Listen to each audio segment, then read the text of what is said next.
Hi hello నమస్తే friends, welcome back to SS kitchens. ఈరోజు నేను మీకు ఆంధ్ర స్టైల్లో చేపల పులుసు ఎలా చేయాలో, కూర ఎప్పుడు చేసినా టేస్ట్ అనేది ఒకేలా వచ్చేలాగా, కూర 2 డేస్ అయినా పాడైపోకుండా ఉండేలాగా పక్క కొలతలతో ఎలా చేయాలో చేసి చూపించబోతున్నాను. నేను చెప్పిన విధంగా మీరు కూడా ఒకసారి ట్రై చేసి చూడండి. టేస్ట్ అనేది చాలా అంటే చాలా బాగుంటుంది. ఇప్పుడు ముందుగా 1 కేజీ చేపలను తీసుకోవాలి. ఇక్కడ నేను బొచ్చ అనే చేపలను తీసుకున్నాను. మీకు ఏ చేపలు కావాలంటే ఆ చేపలు తీసుకోండి. ఇప్పుడు కొంచెం ఉప్పు, కొంచెం పసుపు, హాఫ్ లెమన్ పిండుకోవాలి.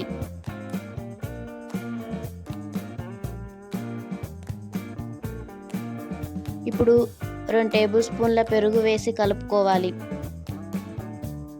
ఇలా పెరుగు, పసుపు, ఉప్పు, నిమ్మకాయ వేసి కలుపుకొని కడుక్కోవటం వల్ల మనకి కూర అనేది స్మెల్ రాకుండా ఉంటుంది.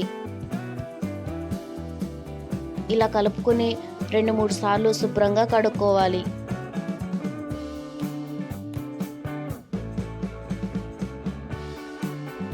ఇలా కడుక్కున్న చేపలని ఒక గిన్నెలోకి తీసుకుని పక్కన పెట్టుకోవాలి.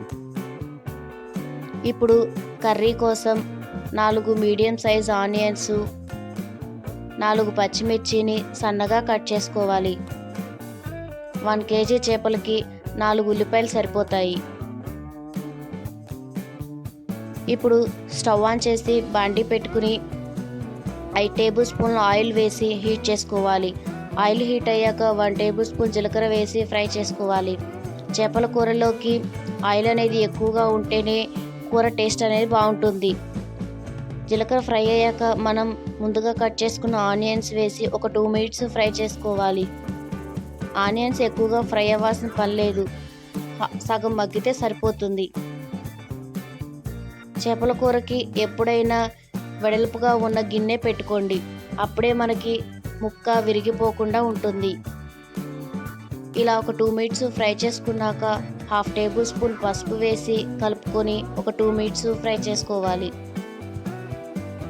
హాయ్ ఫ్రెండ్స్, ఈ ఛానల్ నేను కొత్తగా ఓపెన్ చేశాను. ప్లీజ్ సబ్స్క్రైబ్ చేయండి. మీరు సబ్స్క్రైబ్ చేసి చూడటం వల్ల ఈ వీడియో అనేది మరికొంతమందికి వెళ్తుంది, కాబట్టి ప్లీజ్ సబ్స్క్రైబ్ చేయండి.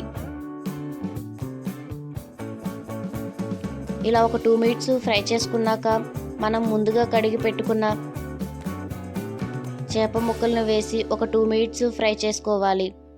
చేప ముక్కల్ని ఎలా పడితే అలా కాకుండా నేను చూపించిన విధంగా సర్దుకోండి, అప్పుడే మనకి ముక్క విరిగిపోకుండా ఉంటుంది. ఇలా చేప ముక్కల్ని ఒక 2 మినిట్స్ ఫ్రై చేసుకోవటం వల్ల కూర అనేది స్మెల్ రాకుండా ఉంటుంది.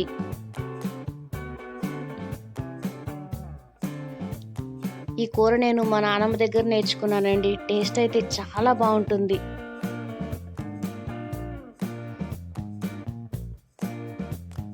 ఇలా ఒక 2 మినిట్స్ ఫ్రై చేసుకుంటే చేప ముక్కలు మనకి ఈ కలర్లోకి వస్తాయి. ఇప్పుడు స్టవ్ ఆఫ్ చేసుకుని 3 టేబుల్ స్పూన్ల అల్లం వెల్లుల్లి పేస్ట్ వేసుకోవాలి.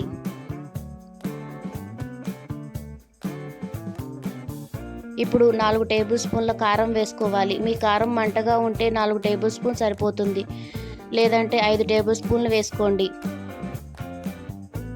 ఇప్పుడు రుచికి సరిపడా ఉప్పు వేసుకోవాలి.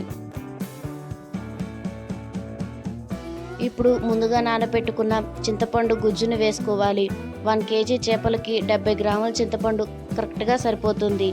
చేపల కూరలోకి పులుపు అనేది ఎక్కువగా ఉంటేనే మనకి నెక్స్ట్ డేకైనా కూర పాడైపోకుండా ఉంటుంది.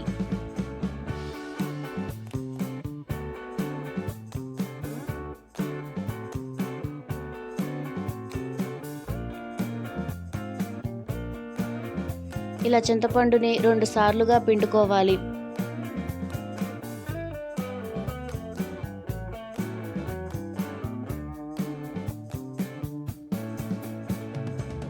ఇలా పులుసు అంతా పిండుకున్నాక ఒకసారి ముక్కలకి మసాలాలన్నీ పట్టేలాగా కలుపుకోవాలి. ఇలా కలుపుకున్నాక మళ్ళా ముక్కల్ని సర్దుకోవాలి. ఇప్పుడు 1 గ్లాస్ వాటర్ పోసుకోవాలి. చేపల కూరలోకి ఎక్కువగా వాటర్ పట్టవండి, కాబట్టి 1 గ్లాస్ వాటర్ సరిపోతుంది. ఇలా 1 గ్లాస్ వాటర్ పోసుకుని ఒకసారి తిప్పుకోవాలి. చేప ముక్కలు వేశాక గరిటెతో అస్సలు తిప్పకండి, ఇలా తిప్పుకోవాలి అంతే. అప్పుడే ముక్కలు అనేవి విరిగిపోకుండా ఉంటాయి. ఇలా కలుపుకొని 15 నుంచి 20 మినిట్స్ మీడియం ఫ్లేమ్లో పెట్టి ఉడికించుకోవాలి. చేపల కూరని ఎప్పుడైనా మీడియం ఫ్లేమ్లోనే ఉడికించుకుంటే ఆ పులుసు అనేది ముక్కలకు పట్టి టేస్ట్ బాగుంటుంది. ఇలా 20 మినిట్స్ ఉడికించుకున్నాక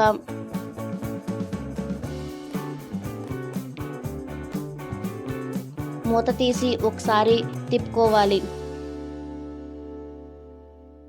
ఇలా 20 మినిట్స్ తర్వాత ఆయిల్ పైకి తేలి చేప ముక్కలు అనేవి ఉబ్బితే మనకి కూర రెడీ అయినట్టే.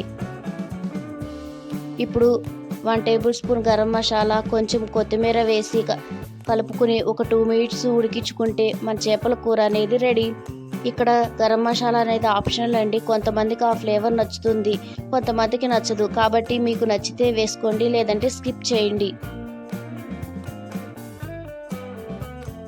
ఇలా కొత్తిమీర వేసుకున్నాక ఒకసారి కలుపుకోవాలి.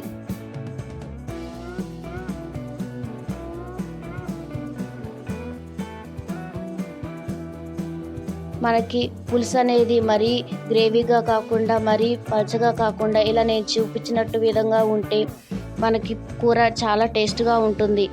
ఇలా ఒక 2 మినిట్స్ ఉడికించుకున్నాక ఒక బౌల్లోకి తీసుకుని సర్వ్ చేసుకుంటే ఎంతో టేస్టీగా ఉండే ఆంధ్ర స్టైల్ చేపల పులుసు రెడీ.